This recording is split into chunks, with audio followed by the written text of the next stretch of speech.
Boa noite, igreja. Todo mundo está feliz? Quem está feliz, diga eu. Louvado seja Deus.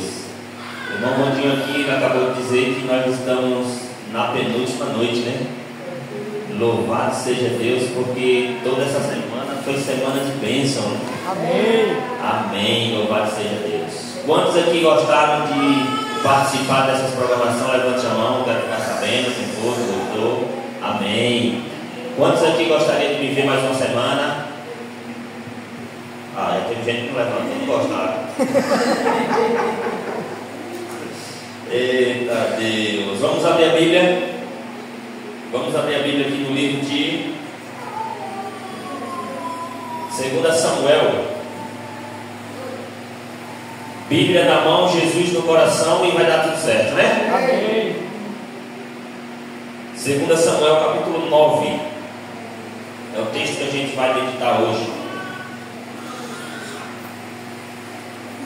Para a honra e glória de Deus, eu fiquei sabendo ali que a gente vai ter mais um batismo, amém? Glória a Deus. Eu escuto um amém, um aleluia, um glória a Deus bem forte. Amém, louvado seja Deus. A mensagem está sendo pregada e as pessoas aceitando a Jesus. Que bênção. 2 Samuel capítulo 9. Eu vou iniciar aqui do verso 1 em diante. Todo mundo encontrou? Vamos ver? Disse Davi: resta ainda porventura alguém da casa de Saul, para que use eu de bondade para com ele, por amor de Jonathan. Olha que pergunta. Existe alguém que vive, diz Davi, existe alguém que vive, que seja da linhagem de Saul, para que eu use de bondade, para que eu use de misericórdia para com essa pessoa? A gente não vai entender esse texto se a gente não entender o contexto que esse texto está sendo inserido. E para nós entender esse texto, a gente tem que estudar um pouco a história de Davi, a história de Jonathan, né, a história de Saul, para poder a gente entender em que momento Davi faz essa pergunta. Davi, ele se encontra sendo rei aqui, e nessa época que Davi faz essa pergunta, Davi já não se preocupava mais com batalhas, com guerras, porque ele vivia tranquilo. Deus já tinha concedido a Davi os seus inimigos. Davi já vivia sossegado, como diz aqui na Bahia, né? Davi já estava sossegado. Mas Davi se lembra de duas promessas que ele faz. A primeira promessa nós encontramos em 1 Samuel capítulo 20, verso 14, diz assim: se eu então ainda viver, porventura não usará para comigo da bondade do Senhor, para que não morra, nem tampouco corte jamais da minha casa a tua bondade, nem ainda quando o Senhor desarraigar da terra todos os inimigos de Davi. Assim fez Jonathan aliança com a casa de Davi, dizendo: vingue o Senhor os inimigos de Davi. Jonathan fez jurar a Davi de novo, pelo amor que este lhe tinha, porque Jonathan o amava com todo o amor da sua alma. Jonathan fez com Davi e pediu para que Davi também fizesse essa promessa para com ele.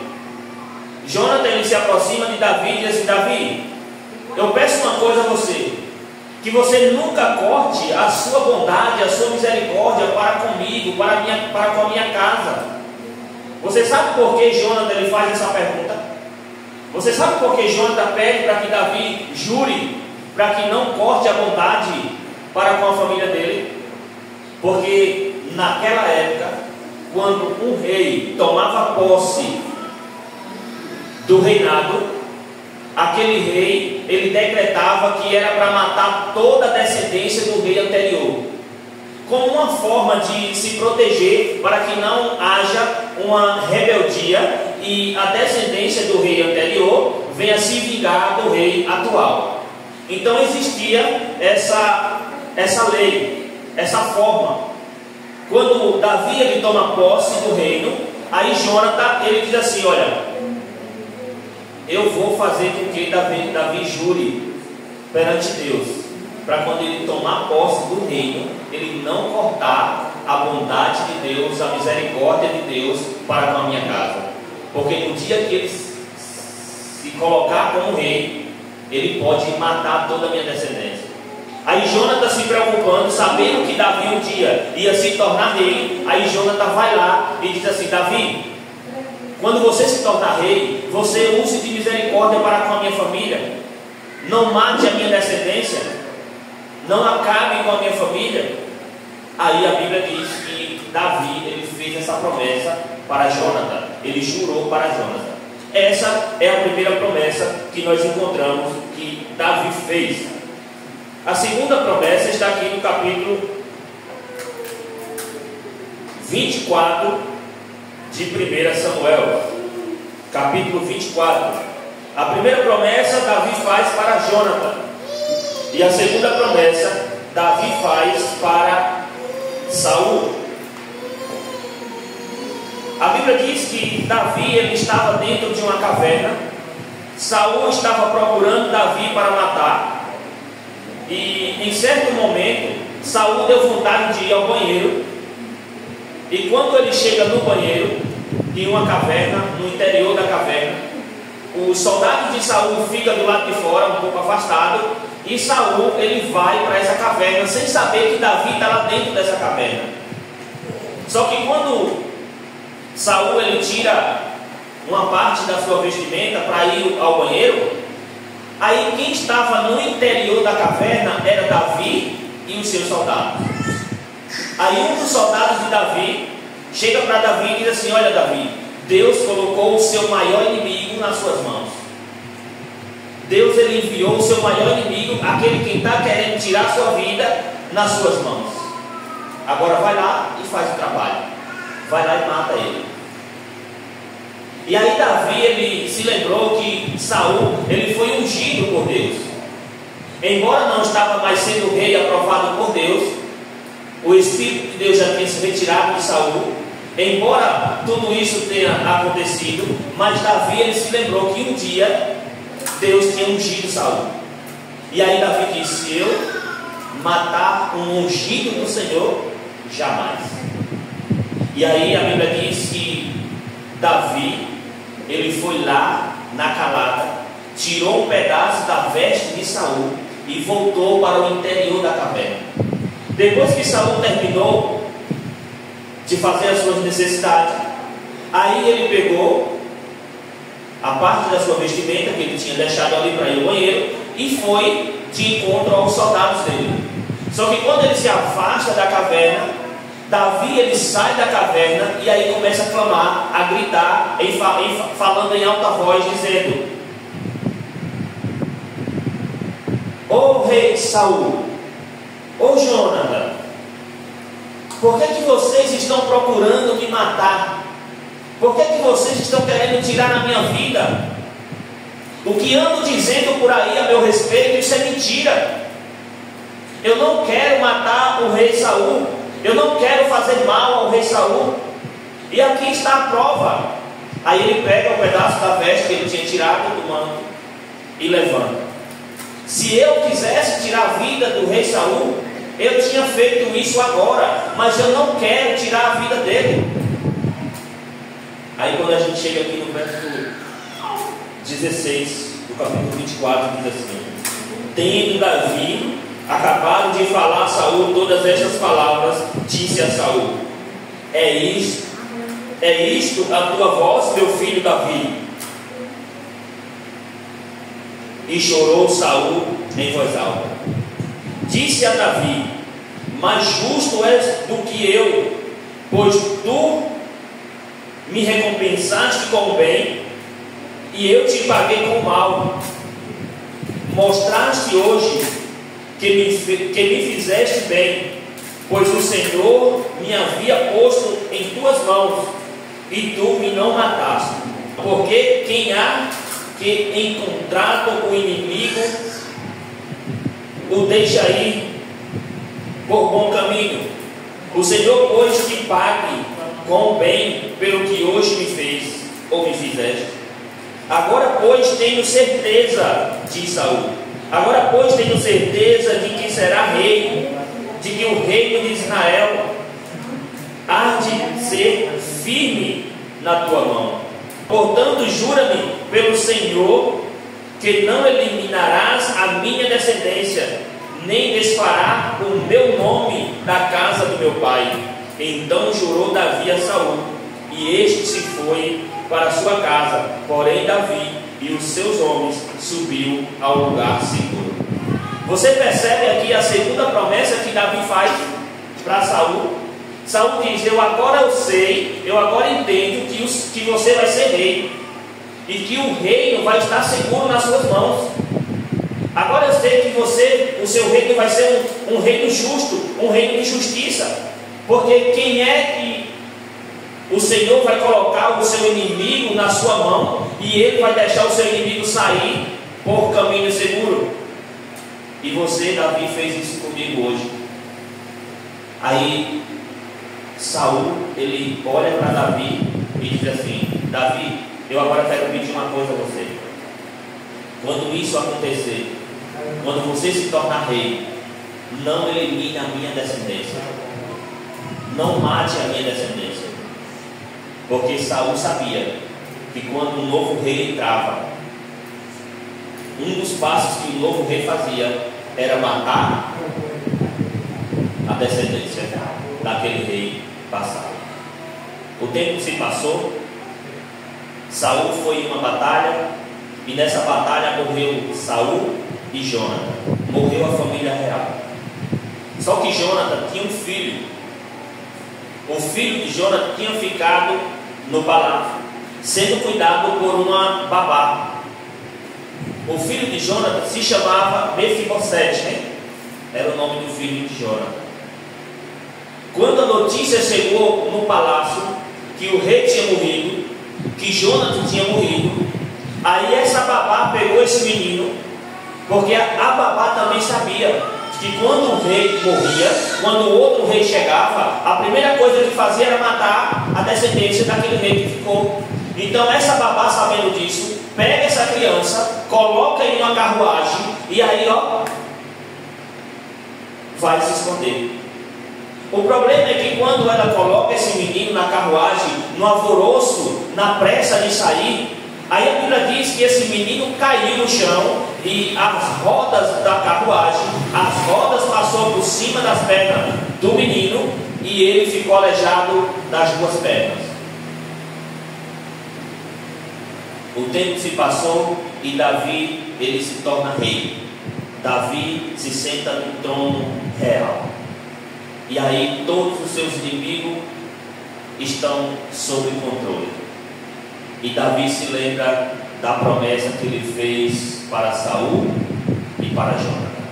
E aí nós encontramos essa pergunta do livro de 2 Samuel capítulo 9, onde Davi diz: disse Davi: resta ainda porventura alguém da casa de Saul, para que use eu de bondade para com ele por amor de Jonathan? Aí Davi faz essa pergunta. Quando Davi faz essa pergunta, aí o verso 2 diz: havia um servo na casa de Saul, cujo nome era Ziba. Chamaram-no que viesse a Davi. Perguntou-lhe o rei: és tu Ziba? Respondeu: eu mesmo, teu servo. Disse o rei: não há ainda alguém da casa de Saul para que use eu da bondade de Deus para com ele? Então Ziba respondeu ao rei: ainda há um filho de Jonathan, aleijado de ambos os pés. Quando Davi ele pergunta para Ziba, Ziba era aquele homem da corte que era como se fosse o sabe-tudo. Perguntou para Ziba, Ziba sabia responder. Quando Davi pergunta, aí Ziba, que era morador dali, Ziba se levanta e diz: olha, ainda há um menino, um filho de Jonathan, mas só que ele é aleijado de ambos de ambos os pés. Vamos ler o verso 4. E onde está? Perguntou-lhe o rei. Ziba lhe respondeu: está na casa de Maqui, filho de Amiel, em Lor-debar. Aí o verso 5 diz assim: então mandou o rei Davi trazê-lo de Lor-debar, da casa de Maqui, filho de Amiel. Talvez vocês nunca tiveram a curiosidade de se perguntar o que significa a palavra Lor-debar. Mas a palavra Lor-debar traz um grande significado. Debar quer dizer pastos verdes, pastagem verdejante, ou seja, uma terra fértil, um lugar que você planta e dá com abundância. Só que a palavra Lo, ela é ao contrário de Debar. A palavra Lo, ela é uma terra estéril, uma terra que não dá nada. É uma terra que ninguém quer ir morar lá porque planta e não colhe. Aí esse lugar para onde Mefibosete ele foi é uma terra que não dá nada. É uma terra estéril, uma terra que ninguém quer ir morar lá. Quem ia para Lor-debar? Os fugitivos de guerra, aqueles que não tinham onde morar, aqueles que eram desprezados pela família, que não tinha para onde ir. Ia para onde? Para Lor-debar, porque lá ninguém queria morar. Quem queria morar em Lor-debar? Ninguém. Aí quando essa babá pega esse menino, ela foge para um lugar chamado Lor-debar e vai morar na casa de um homem chamado Maqui, filho de Amiel. Só que Davi, quando ele ouve dizer que o filho de Jonathan está em Lor-debar, aí Davi diz: essa terra não presta. Essa terra, ela é uma terra estéril. Essa terra é uma terra que ninguém quer morar. É uma terra isolada. Então vai lá buscar ele. Vai lá buscar ele. Agora eu queria que você entrasse na história e imaginasse os soldados de Davi indo buscar esse menino. Imagina esses soldados saindo dali da casa real, do palácio real, indo buscar Mefibosete para trazer para Davi. Imagina esses soldados com cavalo, com carruagem, se aproximando da casa da onde esse menino morava. Imagina agora esses soldados chegando e todo o pessoal das casinhas, aquelas casinhas simples. Eu fico imaginando que as casinhas eram simples, aquelas casinhas simples, e aí todo mundo olhando e dizendo assim: lá vem o exército do rei. Mefibosete, deve ser por você que eles estão vindo aí. Já que o seu pai morreu, o seu avô morreu, o novo rei agora vai vir aqui para... Você está entendendo? Aí quando os soldados do rei se aproximam dessa casinha, aí a Bíblia diz que era para os soldados trazer o menino para Davi. Aí os soldados não vai trazer um menino qualquer, se aproxima ali daquela casa e pergunta: é você, Mefibosete? É você o filho de Jonathan? Aí aquele menino balança a cabeça dizendo: sou eu mesmo. Na mente daquele rapaz, daquele menino, o que era que se passava? A qualquer momento eles vão puxar uma espada e vai encravar sobre ele.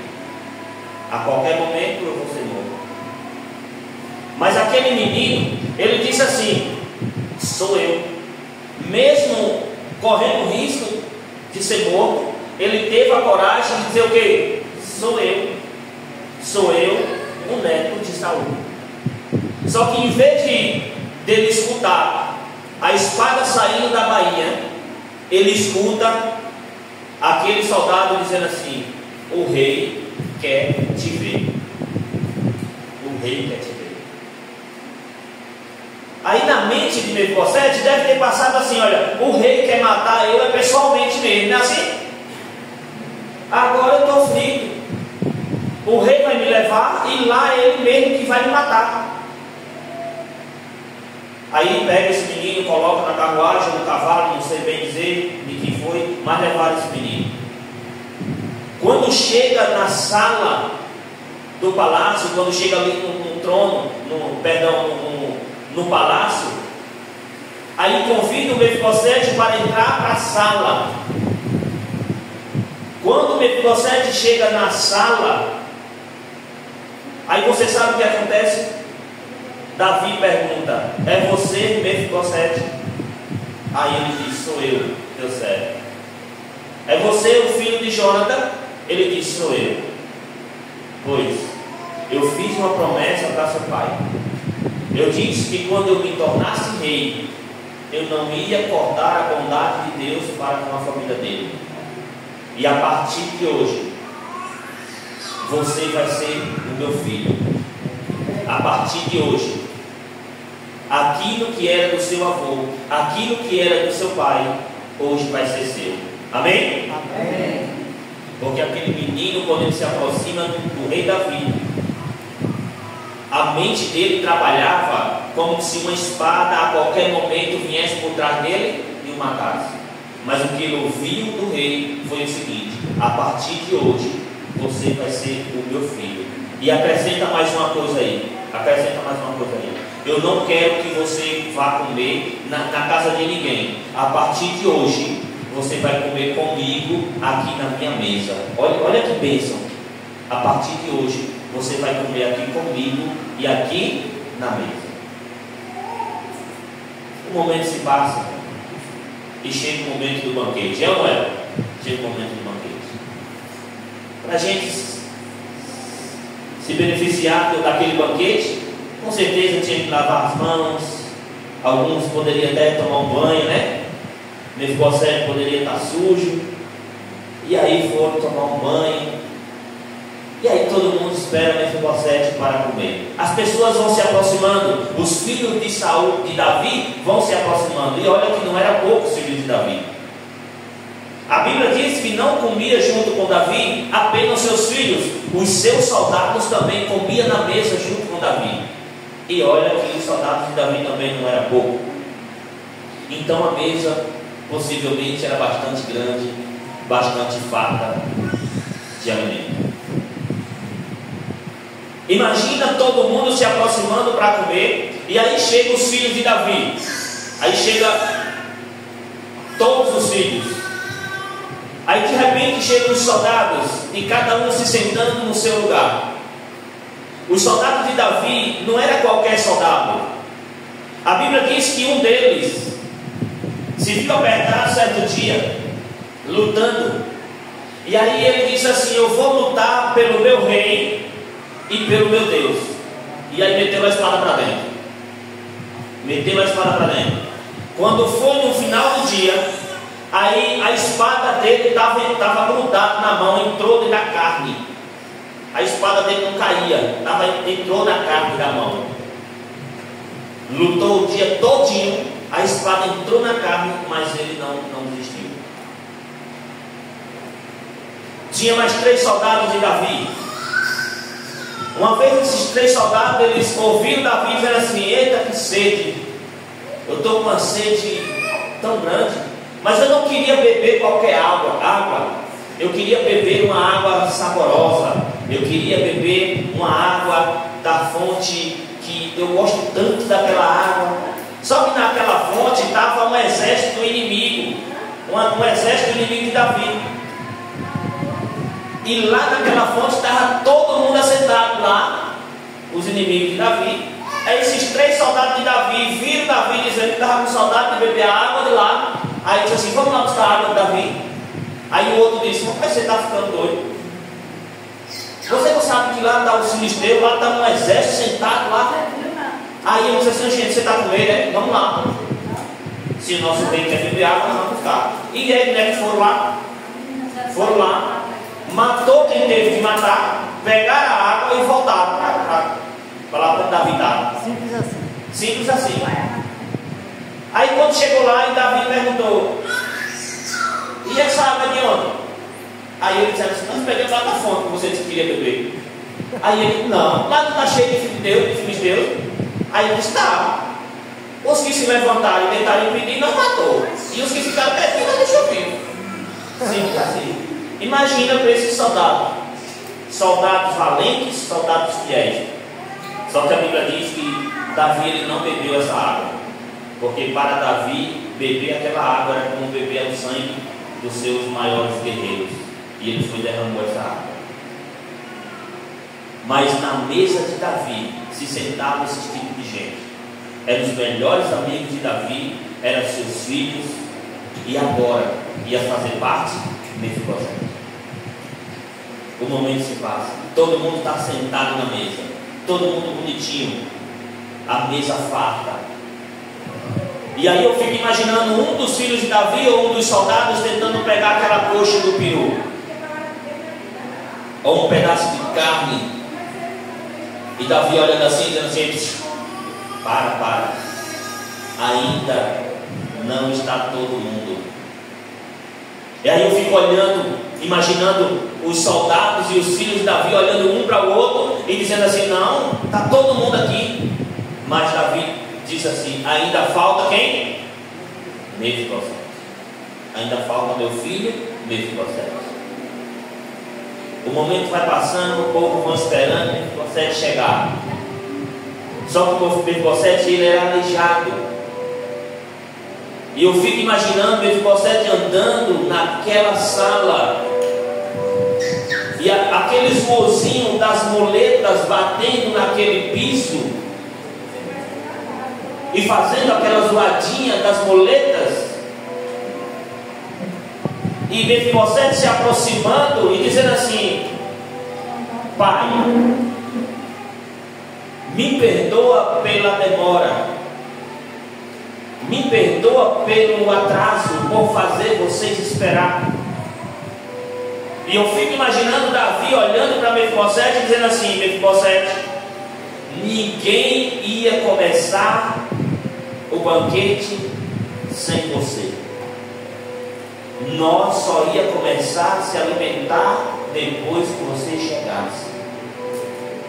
E aí Mefibosete se senta na mesa, um aleijado.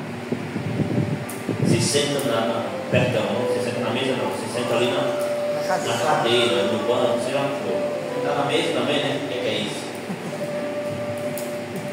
Ele se senta. O pano da mesa cai sobre as pernas ali, as coxas de Mefibosete. Da mesa para cima, todo mundo era igual. Todo mundo. Tanto soldado, como filho, como Davi e Mefibosete. Todo mundo era igual. Os soldados olhavam para os filhos de Davi, via perfeito. Olhavam para Mefibosete, via perfeito. Sabe por quê? Porque os defeitos de Mefibosete, a cortina, o pano da mesa, o encobriu. Eu não consigo imaginar uma história tão linda, tão maravilhosa, uma história que fale tanto de misericórdia como essa história de Davi com Mefibosete. E essa história, ela quer nos representar uma coisa muito grande. A Bíblia diz que Deus está preparando um banquete para mim e para você, amém?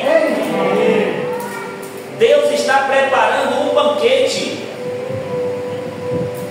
Mefibosete morava em uma terra estéril, uma terra ruim, aonde ninguém queria morar.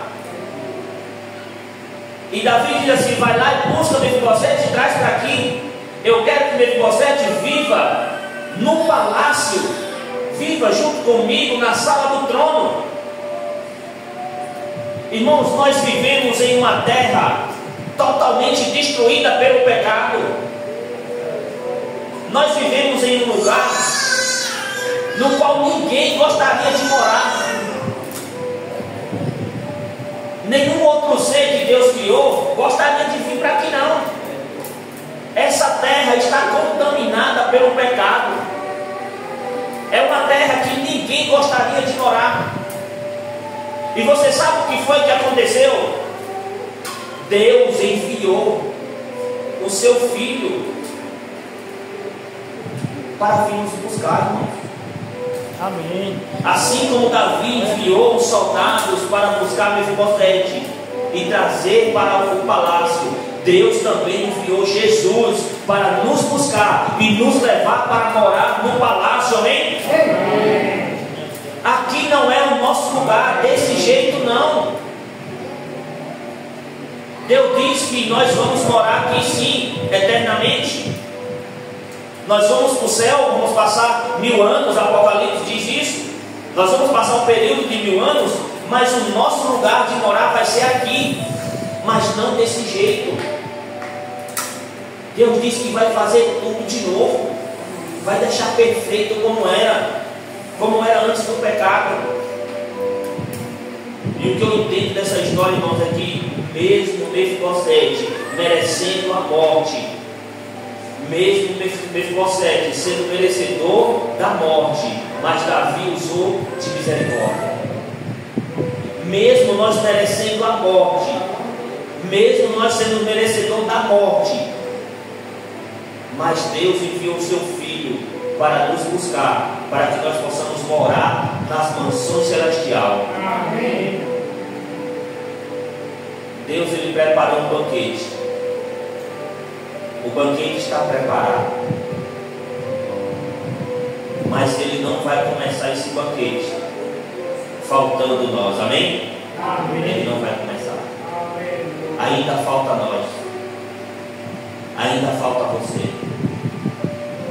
Louvado seja Deus, porque aqui tem gente que entendeu que Deus enviou um mensageiro para nos buscar, que foi Jesus. Ainda bem que tem pessoas aqui que entendeu a mensagem e diz assim: olha, eu quero ir morar no palácio, eu não quero morar em Lodebar, eu não quero morar em uma terra destruída, eu não quero morar em uma terra que não dá nada, em uma terra que ninguém quer morar. Eu quero morar nas mansões celestiais, eu quero morar num palácio ao lado de Deus.